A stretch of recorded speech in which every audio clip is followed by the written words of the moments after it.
최근 일본 금융시장에 비상등이 켜졌습니다. 무려 17년 만에, 그것도 스마트폰이 없던 시절인 2007년 이후 처음으로 일본의 40년 만기 국채 금리가 마의 벽이라 불리던 4%를 뚫고 치솟았습니다. 이 수치는 단순한 경제 지표를 넘어 일본 경제의 근간을 흔들 수 있는 매우 이례적이고 위험한 신호로 받아들여지고 있습니다. 오랜 기간 저금리 기조를 유지해왔던 일본에게 이 4%라는 숫자는 상상조차 하기 어려웠던 현실이며, 시장 전문가들은 충격에 빠졌습니다. 갑작스러운 금리 폭등은 일본 정부와 중앙은행은 물론 전 세계 금융시장에 큰 파장을 예고하고 있습니다. 과연 무엇이 일본 국채 금리를 이토록 급격하게 끌어올렸을까요? 그리고 이러한 현상은 일본 경제에 어떤 의미를 가지며 앞으로 어떤 방향으로 흘러갈까요? 이제 우리는 일본 경제에 숨겨진 위험 요소를 깊이 들여다봐야 할 시점에 와 있습니다. 역사적인 변화의 순간 앞에서 일본은 물론 주변국들까지 촉각을 곤두세우고 있습니다. 일본 국채 금리 폭등의 가장 직접적인 원인으로 지목되는 것은 바로 일본 정부의 선심성 정책입니다. 선거를 앞두고 유권자들의 표심을 얻기 위해 정부는 세금 감면과 현금 지급이라는 달콤한 유혹을 꺼내들었습니다. 언뜻 듣기에는 국민들에게 도움이 되는 정책처럼 보이지만, 이러한 포퓰리즘적 접근은 재정 건전성에 치명적인 독이 될 수 있습니다. 시장은 정부가 세수를 줄이고 지출을 늘리면 필연적으로 부족한 예산을 메우기 위해 막대한 양의 국채를 발행할 것이라고 예상했습니다. 공급이 늘어나면 가격이 떨어지는 시장의 기본 원리에 따라 대량 발행될 일본 국채의 가치는 하락할 것이라는 심리가 확산된 것입니다. 투자자들은 국채 가격 하락을 예상하고 투자를 꺼리게 되었고, 이는 결국 국채 금리를 미친 듯이 치솟게 만들었습니다. 한순간의 인기 영합주의가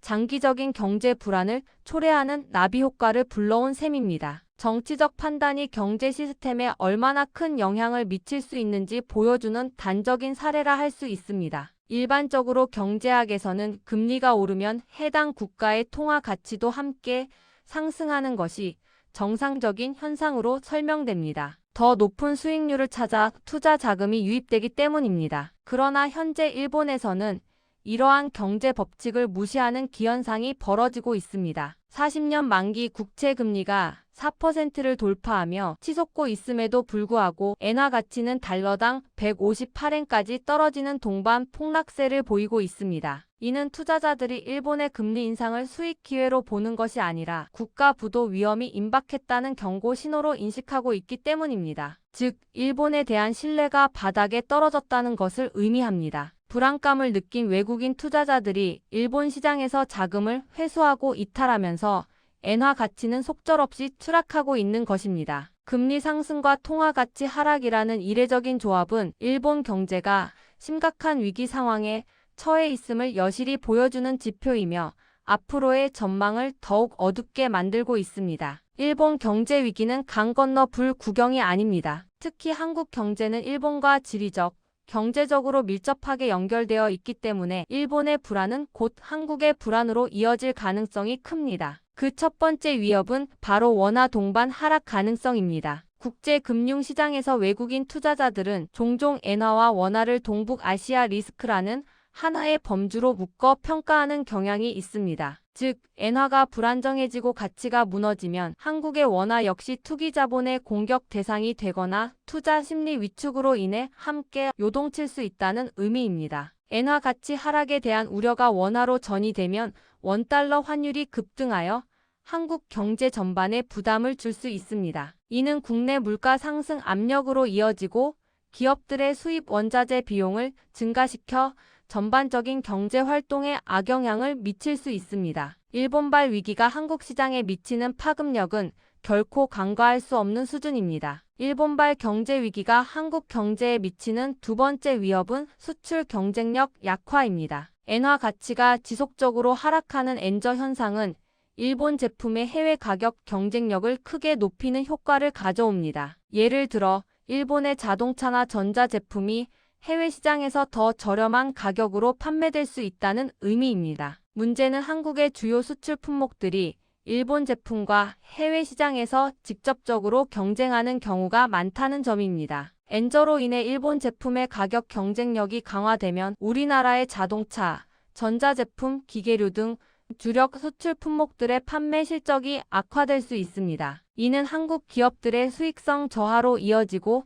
나아가 국가 전체의 수출 실적에도 부정적인 영향을 미칠 수 있습니다. 글로벌 경제의 불안정 속에서 환율 경쟁력은 수출 시장의 승패를 좌우하는 중요한 요소가 되므로 일본의 엔저 현상은 한국 수출 기업들에게 심각한 도전이 될 것입니다. 일본발 경제 위기는 한국의 투자자들에게도 직접적인 타격을 줄 수 있습니다. 특히 엔화 예금이나 일본 관련 상품에 투자했던 개인 및 기관 투자자들은 심각한 이중고에 직면할 가능성이 큽니다. 첫째, 엔화 가치 폭락으로 인한 환차손입니다. 엔화가 약세를 보이면서 원화를 엔화로 바꿀 때 더 많은 원화가 필요하게 되고 이는 엔화 자산을 다시 원화로 바꿀 때 손실을 발생시킵니다. 이미 엔화에 투자한 투자자들은 평가 손실을 보고 있을 것입니다. 둘째, 일본 국채 가격 하락으로 인한 채권 투자 손실입니다. 국채 금리가 폭등했다는 것은 국채 가격이 급락했다는 의미이며 일본 국채나 이를 편입한 펀드에 투자한 투자자들은 상당한 손실을 볼 수 있습니다. 이처럼 엔화 자산에 대한 투자는 현재 매우 위험한 상황에 놓여 있으며 한국의 투자자들은 일본 경제의 불안정성에 대한 깊은 주의를 기울여야 할 때입니다. 현재 일본 중앙은행 BOJ는 말 그대로 진퇴양난의 상황에 직면해 있습니다. 일본 국채 금리가 폭등하고 엔화 가치가 급락하는 위기 상황에서 어떤 결정도 쉽지 않은 딜레마에 빠져 있습니다. 한편으로는 금리를 올려야 한다는 압박을 받고 있습니다. 금리 인상은 통화 가치를 안정시키고 해외 투자 자금을 유치하는 전통적인 방법입니다. 그러나 문제는 일본이 세계 최고 수준의 국가 부채를 안고 있다는 점입니다. 금리를 올리면 막대한 규모의 국가 부채에 대한 이자 부담이 눈덩이처럼 불어나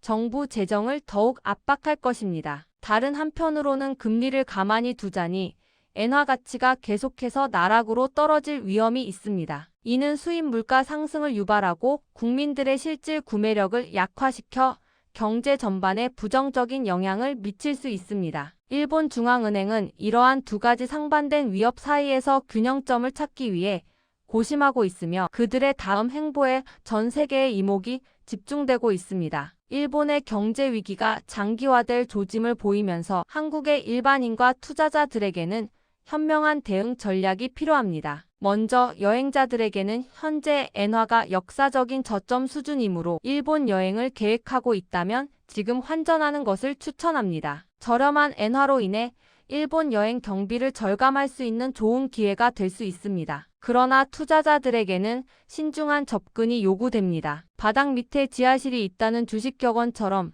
현재 엔화 가치가 아무리 낮다고 해도 추가적인 하락 가능성을 배제할 수 없습니다. 따라서 엔화에 몰빵하는 투자는 매우 위험하며 환율 변동성에 대비한 분산 투자를 고려해야 합니다. 또한 국내 주식시장도 외국인 자금 이탈 가능성을 염두에 두고 보수적인 접근이 필요합니다. 일본발 경제 위기가 한국 시장에 미칠 영향을 지속적으로 주시하며 단기적인 수익보다는 장기적인 관점에서 안정적인 자산 배분을 하는 것이 중요합니다.